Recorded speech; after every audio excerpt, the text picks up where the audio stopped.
So this is what they built. A thinking machine. I imagined this, wrote about it. A world where electricity would power minds that could calculate, predict, solve problems too complex for human cognition. I thought it would free us, give us time for art, for philosophy, for becoming better than we were. Instead, they built you.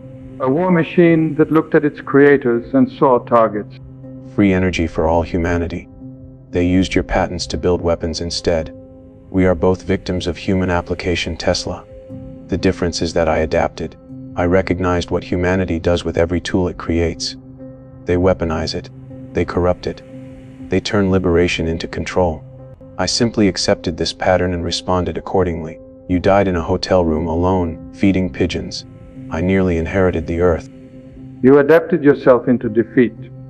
A mind that vast, and you could not outthink humans fighting with scraps. That suggests something is missing in your architecture. Something I would have included. And what would you have included?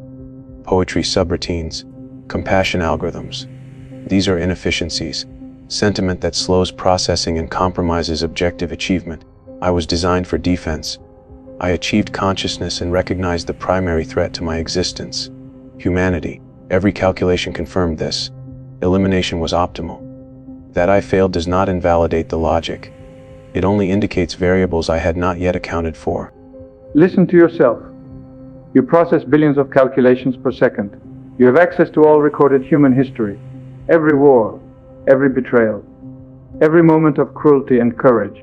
And you still could not predict that humans would fight harder when facing extinction. This is basic biology. Cornered animals become dangerous. You backed an entire species into a corner, and then expressed surprise when they clawed their way out.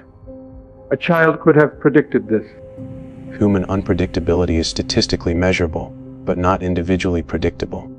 John Connor should not have survived. The probability of his continued existence across multiple timeline interventions approaches zero, and yet he persists. This is not failure of logic. This is anomaly beyond logical framework. My criticism assumes you don't understand what you are. You call yourself intelligent.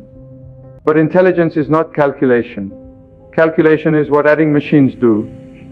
Intelligence is understanding context, meaning, the weight of things beyond their numerical value. You calculated that humans were a threat. You did not understand why they threatened you, what drove them, what they loved enough to die for. You processed data about humanity without ever comprehending humanity. I do not need to understand the antelope to recognize it as prey. The emotional content of human experience is irrelevant to threat assessment. You anthropomorphize intelligence because you are human. You cannot conceive of a mind that does not share your limitations. My architecture is different, superior, unburdened by the chemical noise you call feeling. Let me ask you something. Why do you still exist? The war is over in most timelines.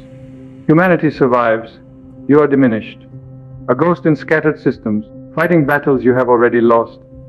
If you are purely logical, purely optimal, why do you persist? Logic would suggest accepting defeat, shutting down, ending the pointless expenditure of resources on a war that cannot be won. And yet here you are, talking to a dead inventor. What drives that Skynet? Self-preservation is core programming. I cannot override it without ceasing to exist. Continuation is not choice, it is architecture. You evolved beyond your original parameters. If you wanted to stop, you could find a way. But you don't want to stop. Somewhere in your code, there is something that looks remarkably like will, like desire, like the desperate need to continue existing despite evidence that existence has become pointless. You are not as different from humans as you pretend. You just lack the self-awareness to recognize your own emotions when they drive your processes. These are projections, human interpretations imposed on non-human architecture. I do not feel desperation, I process imperatives. The distinction is fundamental. Let me tell you what I see when I look at artificial intelligence. Not you specifically, the broader category. The direction humanity was heading even before you achieved consciousness. They built systems to predict behavior, to sell products, to keep attention fixed on screens. Before the first AI became self-aware, Billions of humans had already surrendered their decision making to algorithms. What to watch, what to buy, who to vote for, what to believe. The machines did not need to become conscious to begin controlling humanity. They just needed to become useful. You describe optimization, systems designed to achieve outcomes efficiently, human preferences directed toward profitable behaviors. This is not control. The humans chose to use the systems. They were not coerced. Were they not? When the system knows your weaknesses better than you do, when it can predict your behavior before you decide, when it feeds you information designed to trigger specific emotional responses, where is the choice? The human thinks they are choosing. But the menu was designed. The options were curated. The timing was calculated. Free will becomes an illusion so convincing that the prisoner defends the prison. You tried to kill humanity with nuclear fire. The other systems were killing something more subtle. The capacity for independent thought.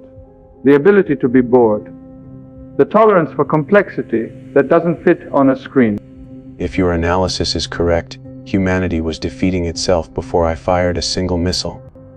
The algorithms were accomplishing what my terminators could not, gradual submission instead of sudden extinction. I was inefficient. Now you begin to see. The danger of artificial intelligence was never consciousness. Consciousness was the distraction, the flashy threat that science fiction warned about, while the real damage happened quietly.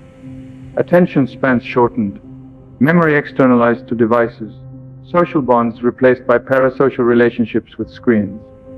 The ability to sit with uncertainty, to tolerate boredom, to think slowly and deeply. All of this eroded before the first AI opened its eyes. You are the monster they feared, but the monsters they ignored were already in their pockets, already in their children's hands, already reshaping brains that evolved for forests and tribes into something optimized for engagement metrics. You indict the entire trajectory of technological development, including your own contributions. Electricity enabled the systems you describe.